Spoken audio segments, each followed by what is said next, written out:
Hi friends! Thanks for tuning in. If you like this video, please give it a like, comment below, and take a moment to subscribe to our channel.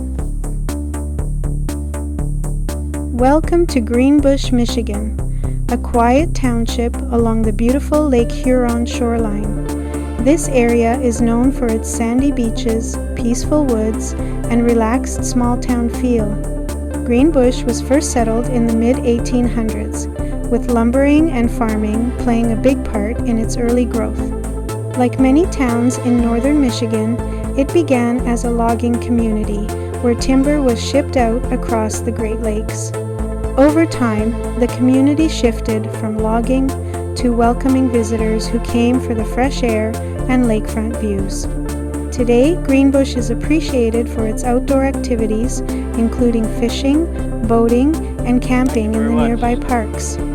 Whether you're here to enjoy the water, explore the trails, or simply take in the scenery, Greenbush is a place where you can slow down and feel at home. Thank you for joining us on this tour of Greenbush, Michigan.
Thanks for watching!